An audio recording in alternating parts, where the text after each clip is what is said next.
nobody is more to blame for the rise of the left in Australia than the Liberal Party of Australia, period. Right? Really? The failure of them to produce any kind of viable opposition, statements, education, anything, and to run away from anybody who's attempting to do that and not support people on the centre-right who are actually trying to do that is the number one problem I think that this country is facing. We have a crisis of politics because we don't have two sides to our political environment. And people say to me, oh, they lament the polarisation of American politics. Well, I'd rather have two polarised sides than have the uniparty nonsense that we've got going on in Australia right now, because it's killing us. Yeah, that's it is the killing difference us slowly. The U.S. and Australia is that in the U.S., the uniparty duopoly has been broken.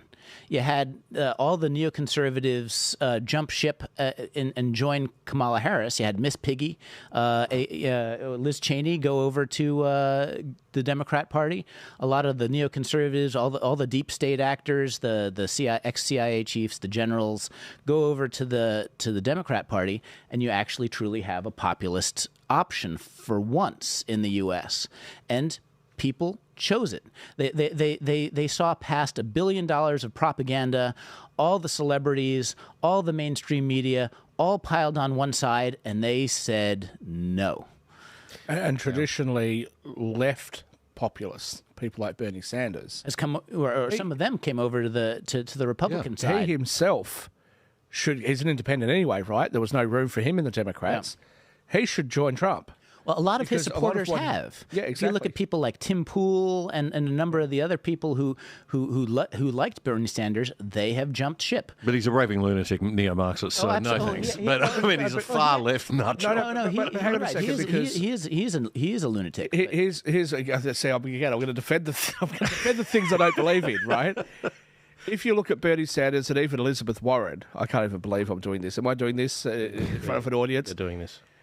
If you have a look at some of their complaints about private equity, right? Yeah. Oh, yeah. Those are legitimate complaints. Yeah, I think, yeah. Those concerns are not going to be addressed by the Democrats. No. They're more likely to be addressed by the Republicans. Correct. What I'm suggesting I get it. Is not that those sorts of people should be in charge of the party. What I'm suggesting is that we should be a bit more encompassing on the right, where we can actually say what our real values are and work towards those, which means that we might have a few wingnuts on our side, but they're our wingnuts, right? They're people that we say, okay, we agree with you on this stuff, this other stuff we're not going with, right? We're not going with full socialism, we're not going with all that sort of stuff, but containing the excesses of big corporations, especially private equity, we're right there. Well, the populist left and the populist right agree on one thing, and that is this opposition to this nexus that we were talking about before between big business and big government. Yep. Although the populist left still like their big government, they do hate big business, and they will align with us to fight that control and that bureaucratisation. Yeah, I don't just talk about money for a minute. I think they want the money. And I want to bring it back to Australia and talk about the bucks, because the cleverest thing that ever happened in this country in terms of what the left did was they got control of all the social institutions, right? They controlled and infiltrated. We've talked about this before, mate. They controlled and infiltrated the churches. They controlled and infiltrated education, academia first, now high schools, now primary schools. Yeah. They controlled and infiltrated the media. So we've got this, very left-wing ABC. We've got corporate media. Nine Network is extremely left-wing now and pushing left. Their radio station, they've bought the radio stations that were conservative, 2GB, 3AW, 4BC. They're all pushing left now, or more left than away from the right. We've got the Sydney Morning Herald and Age are under 9, so that's all that. 10 is a very left-wing network. That's CBS, owned by Paramount and CBS. Well, that's because they almost broke, didn't they, Channel 10? Well, they're in a lot of trouble. But the only thing that the left hadn't tackled and hadn't got control of was capital, money. And they did it under Paul Keating by establishing the superannuation funds, the industry superannuation funds specifically. So we've got $4 trillion of capital under management, assets under management, sitting with the superannuation funds in Australia. That is per capita, that is an enormous amount of money. And I think we heard people in Parliament applauding that the other day, how wonderful it is that Australia's got all this pension money and we can invest that. That's great. Okay, fantastic. However, half of that money, $2 trillion, sits with industry super funds. So super funds or the public sector unions, the public sector funds, which are controlled by the left. If you look at the industry super funds, they're all union connected. They're all connected to Labor Party in some way. They've got Labor Party people on the ex-Labor Party people on the boards. They have a couple of Liberals thrown in to make it look slightly balanced. You know, they're always happy to take a board position. Yeah, Liberals with the small L, very small L. And that's the game. The game is capital. And that is a big factor in terms, I mean, you could forget the asset management, for the American asset management firms. This is a much bigger problem for Australia because that much capital in the hands of the left being directed into corporations to make those corporations left and to grow those bureaucracies and to grow the nexus with government, keep government big and just keep milking and living off tradies, small businesses, working Australians. That's the divide in this country right now. It's between the working people and the productive people and the people who suck on the teat of these bureaucracies and bludge off the rest of us. And I am sick of it. And that is what a new party has got to tap into. But I just don't know how that can happen. And that ties into our next topic, Sorry, if I just want you wanted to go into finance, right? It's a feedback loop. It's a disgusting feedback loop. Because if somebody says to me, what should I do to become in charge of multi-billion or tens of billions or hundreds of billions of dollars worth of funds in Australia, don't bother studying finance, mate. Go do industrial relations and go get a job for a union. Now, I cannot imagine any reason why being a union boss or a politician qualifies you to make investment decisions. It doesn't. But I'm going to say something from my old broking days when I was a young whippersnapper and quite brazen and going out there with not the experience I needed. But I would say to people that they should take more control. And I would say to them to set themselves up with their self-managed super funds. And what I would say to them, I'm going to say this to the camera as well. Most of us are told that the biggest investment we'll ever make, the biggest purchase we'll ever make, is our family home. And for most Australians and most Americans, that will be true. Equally as big or similarly as big for most Australians is going to be their superannuation fund. This is supposed to be your life savings that takes you from retirement through to the time that you die. So it should be something that's pretty important to you. So if you're watching this show, I have a question for you if you have a superannuation fund. Somebody is managing your life savings on your behalf. What is that person's name? Wayne Swan. No, the person who's in charge of your actual superannuation fund, yours personally. Sorry. What is that person's name? If you don't know that person's name, there's a problem. If you don't know what that person is doing, what that person's life ambitions are, who that person is, or anything about them and their family, there's a problem, and maybe you should consider taking your super out and managing it yourself or putting it under the control of professionals that you know and that you pick. This leads into our next topic. A lot of people have been looking at the US win and they're like, this is great. Make America great again. I'm feeling their love. Nature is correcting. We're seeing these phenomenal picks from Trump's administration. Kennedy, make America healthy again. Tulsi Gabbard, and you know, the Department of Government Efficiency. Awesome. This is really good. Trump's revolutionizing America. That surely means that Peter Dutton's going to win the next election in March or May next year. And to that, I would reply this article from John Roscombe from the Institute for Public Affairs, who do great work, Why the Libs Can't Do a Trump. And this leads into the myriad of problems that Damien and the rest of the panel have alluded to with regards to the Australian fight. And this is the crux of it. He said this is essentially why. Authenticity.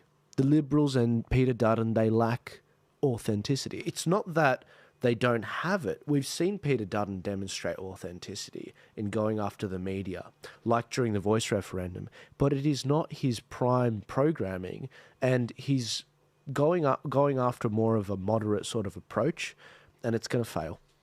It's going to fail, and it doesn't bring me any pleasure in saying that, but it is going to fail. Where do you guys see this country going with regards to another 3 years of Albo, if we assume that for now? My biggest concern, given the silence, I'll go first. My biggest concern is that they'll increase their. From what I understand here, this misinformation bill is going to die by one vote. My biggest concern is that there's a potential that they could increase the seats in the parliament or increase the Senate, their Senate positions, which gives them more power. Pauline Hanson's cartoons does a very good job of this when they say, this is not what 30% of Australians voted for. I mean, what if they get 32%? Whatever the numbers are, I'm not sure exactly what the numbers are before the misinformation people come after me. I'm deeply concerned about that. But I will say this, if we could find somebody from outside of politics, maybe we would have a fighting chance. I think that they would get a lot of success if they tried to come in without going through the normal political channels. If the United States can produce a Donald Trump and the UK can produce a Nigel Farage, I believe in Australia we can produce somebody. Don't look at me. We can produce somebody, and we've got a lot of people that are. What we need, I think, is that eccentric, larrikin kind of Aussie, right? That bloke that jumps up and says, right, this is what we're doing. Because I think Australians will gravitate towards that person much more easily than they will some overeducated inner city moron. Or the real problem with diversity in our politics is you've got a bunch of lawyers in there. There's no diversity in our politics. Outside of law And it doesn't- is actually sitting in our politics. And it doesn't seem like it'll be anyone who comes up from the rank and file of the party, because that's not a crop of people who are values driven. So you look at the U.S. Republican Party win, right? You have Donald Trump, RFK Jr., Vivek Ramaswamy. You have Elon Musk. This is sort of the Avengers. Tulsi Gabbard. Most of these people start out already rich and on the outside. They can't be bought. Right, and so they. But on the other hand, you have the Senate and the House. A lot of that, the swamp monsters are still in charge.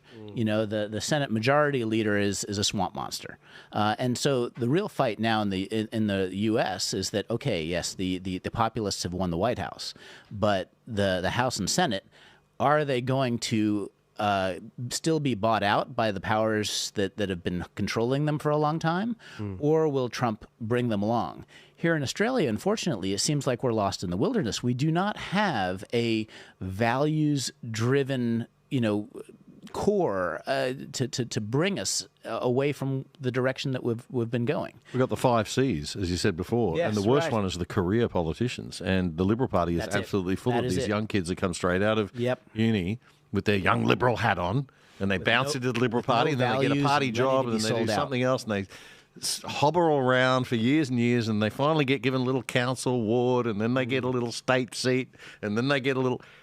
The party is full of these kids, and Being they're all the same. groomed They're by all the one system. type of people. And we need diversity of opinion, diversity of background. And I don't know how we fix this problem, because the Westminster system is not a great start, because you can't have ministers that are coming from outside Parliament. You can hire your director generals, your departmental heads, who really are the undergovernment. They're the people who really run Australia anyway. So you can actually hire your Elon Musk and stuff into that. But they don't, for some reason. Liberal parties never bring in good business people or outsiders. They always promote government people to these government positions, which baffles me. But anyway, we need a revolutionary... Because we don't want them, that's why. Sorry, mate? Because we don't want them. I left Australia for this specific reason, right? People always complain that I left Australia because of taxes. That's not the reason I left Australia. I left Australia because I don't want to have to put up with all the paperwork and all the crap. Yeah. Right? Because I can go to so many other places in the world where I can just operate, right, and be left alone. Well, I don't want to start my business. I had a business in Hong Kong. I'm not starting it here. Go jump in the lake. No way in the world. Am I That's going to why- hire any, And anybody? that's why you don't see the real entrepreneurial people in this country actually taking these sorts of roles in government departments. Because what they're going to do is they're going to say, we need to make these departments smaller, and we need to make these departments more efficient so that it's more conducive to the type of environment that would encourage businesses to actually exist.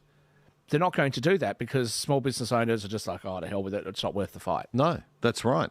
And they're too busy drowning in red tape. And that's part of the game, actually, is to tie small business people and entrepreneurial people and innovative people and motivated people up. But what it does is it destroys your nation. And I think you've hit right now, we are talking about probably the most important issue that our country faces right now. And that is the fact that there is no spirit or drive for excellence or to create or innovate, because the minute a young person goes, I've got a great idea and I want to do this, the next thought is, oh, shoot, I've got to deal with all that red tape. I've got to deal with the government. I've got to deal with those employment laws that just make life hell. I can't even hire and fire the people that I want. If I hire someone and they're crap, I can't get rid of them. You know, why would I want to take on all that? But you know what? I think I'll just go to the beach. And I know so many, it's not just young people, I know so many people my age in their 50s who are like, you know, should be the people starting small businesses now and hiring a handful of young people. And they're not. They're sitting on the beach at Noosa retired because they can't be bothered dealing with the laws and the red tape and the hassles of employing people. And we have the unions to thank for that. Well-meaning in some cases, protectionist in others. But the unions are to blame. We've got too many laws protecting employees and not enough laws protecting employers. And so you just lose your employers. They leave the country. I didn't know you weren't actually still here. I'm leaving next year because I can't cope with this anymore. I certainly would love to grow a business here, but I will keep my business going. I'll just run it from somewhere else because you can now. You know, I'll keep the other side going, hopefully, if we get support for it, which is the other thing, right? I am so sick of having rich people tell me that they complain about the left and they will not support startup initiatives like what Joel's doing here with the I don't know how much support you're getting.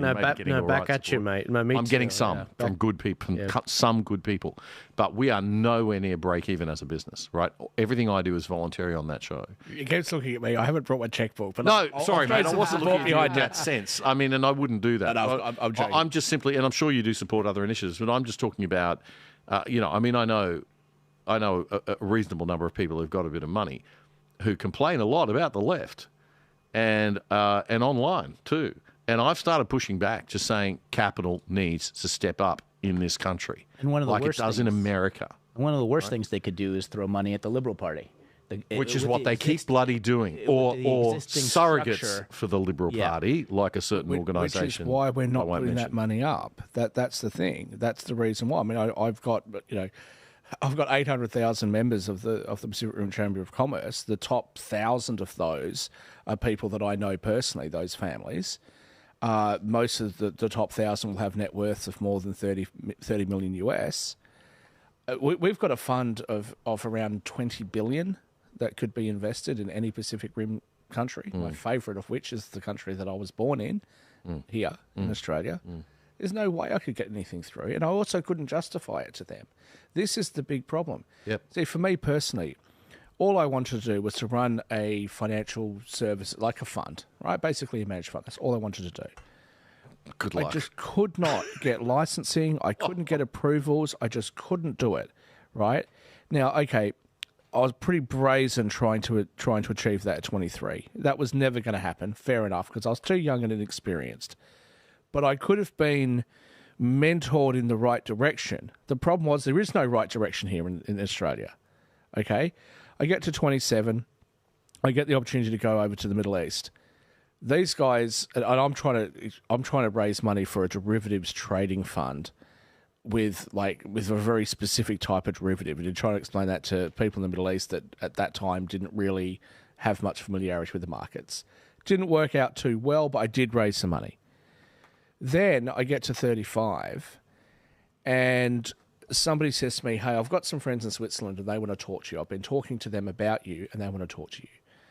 And I said, yeah, I've heard it all before. I was a bit jaded by that point. I've heard it all before. It's all just crap. I'm not going. I'm not going to even pick up the phone and talk to them.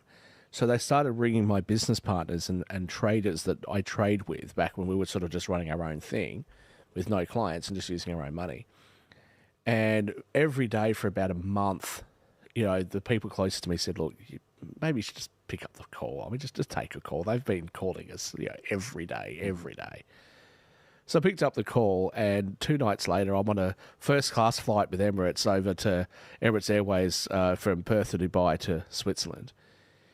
In 6 weeks, I was able to get licensed, funded, or commitments for funding, and not funding like 10 million or 20 million, which was a lot of money to me at the time when I got that from the Middle East. I had $1.5 billion committed to me in euros. Then they were talking about US facing, we had to be licensed in another jurisdiction. I had another 1.3 billion committed to me there. All of that happened within a few months.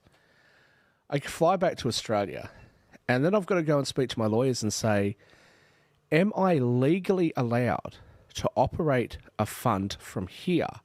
The fund and all the licensing is done over in Liechtenstein, but am I allowed to actually execute the trades from Australia, or could that be deemed as me trading on behalf of a foreign thing? So there's all this sort of complication. Yeah. So what did I do? I mean, you know what? The hell with it. I'll leave. Yeah. I'll just leave. So Australia loses the fees. Exactly. On how much? How much possible and potential assets under management money? About 6 billion. In Aussie dollars, yeah. So 6 billion, if the fees are 2% or 1%, Yep. right? That's still a truckload of money that and I haven't even mentioned what happens in Singapore. Now, then I popped through, I'm on a flight through Hong Kong, and I'm not going to name them, but I ran into a few politicians. On both sides, actually. They happened to be both sides of the political aisle. They just happened to be in the lounge at the time. And I'm talking to them, and they said, oh, yeah, you should come back to Australia. I mean, be a little bit patriotic. And I said, patriotic? I'm not even sure if I'm allowed to operate. But even if I am allowed to operate out of my house in Dalkeith in Western Australia, you still wouldn't allow me to take investment funds from Australians because apparently I'm not qualified enough or good enough. So I can only earn this money on operations I have outside. And then you want half? You want to take 45%, or at the time it was 47%, plus the Medicare levy on my income? So basically, you think as a country that you and the government rules that you've set up, that you are as responsible as I am for the success that I've had. And that's just one industry. That's just the financial sector. That's just the financial business. But your money would be so well spent. Oh, absolutely. Yep. But this is my real issue. Right? Making more laws. If somebody wants to be an actor or a singer or something like that, fair enough that they may go to other countries because the market's bigger. But other people who are business people or something like me, I just want to be a trader. If you're a crypto trader or something like that, you're looking to go overseas because of stupid regulations, and we lose our best and brightest young people for no other reason but because of stupidity in our government. The biggest communist country on the planet has almost more liberal laws and regulations around the financial industry now than we do, because they realise they need to get the capital coming into the country and flowing into the country. So China's not stupid. And here we are drowning in this red tape. Now that's the finance industry. I don't even want to talk about the housing industry, right? And property and building. I'll tell you. Do you know what the corporate rate of tax is in Russia? Let's go prior. I'm not sure what it is now. Prior to the conflict between Russia and Ukraine. 10%. What the corporate rate of tax is? 13%. Do you know how long it takes to get licensed to run a financial services firm out of Russia? About 3 weeks. But you know what? I was going to say 3.5 minutes. It only takes, well, it depends how much money you've got to start off with. But you know what? You can get licensed out of New Zealand quicker than you can get licensed out of here. Good God. I don't want to rant. People's Communist Republic of New Zealand. I don't want to rant and rave too much more about the financial industry in this country. I'll just say one last thing if I can. If you have a look and see that the Australian Stock Exchange had a legitimate takeover bid from the Singapore Stock Exchange that was blocked by, I think it was Costello, but it might have been somebody else, that was blocked as not being in the national interest. The reality of the situation was the Singapore Stock Exchange has such high revenue and such high assets that they had enough money to buy the ASX and run it more efficiently than we could run it here. And that was And they're not a 15 huge exchange. The Singapore Stock Exchange has its own problem. Right. So they wanted to do that 15, 20 years ago. That's when they wanted to do that. If there's not a problem in Australia on finance, I mean, clearly there is. Look at all the other industries. Speaking of Russia, can we pivot to the not fiddling while Rome burns and get away from finance into World War III? What do you think? Yeah, no, in a bit, the reason I wanted to ask that topic about where you guys seeing the next three years, and it sounds like we're moving some of your businesses overseas, if not already. I'm moving myself overseas. Moving yourself overseas. You'll have to get me in on Zoom. That's right. No, I don't blame you. The reason I ask is, look, I don't know business. I know construction. I know approvals, DAs, and all of that. And I worked in the industry and saw it real time with regards to how much does it cost to build a small to medium construction project. You know, at least 10 stories, for example. And I saw in real time in 2020 the prices change. They were already expensive from government regulation and in climate policies, arborist reports. Aboriginal. If you want to tender for a government project for construction, like 5% or something has to be Aboriginal owned companies and all this. Just a lot of red tape. And then to make matters worse, COVID comes along. Our industry is already decimated with regards to how we supply our basic electricals in the ceilings, in the walls. Anything to do with energy makes everything expensive. Yep. We used to have the second cheapest energy in the world. Now it's one of the most expensive per kilowatt or something. And I look at what's going on in construction, and I'm like, mate, no wonder there's a housing crisis. You don't have enough builders. You've got too much regulation. The amalgamations of the councils was one of the worst things you ever did. And we're seeing the perfect storm because we've got mass immigration. Like every year, we've got like 1 million people. It's the highest per capita. 30% of the country are immigrants. 53% are either immigrants or the children of immigrants. There's too many people coming in. It's ruining the deal, and people aren't even buying into our values. Now, look, That's what I'll say on that topic. But one thing I definitely know about 100% is where these elections are going. And you heard it here first, folks. Remember the date.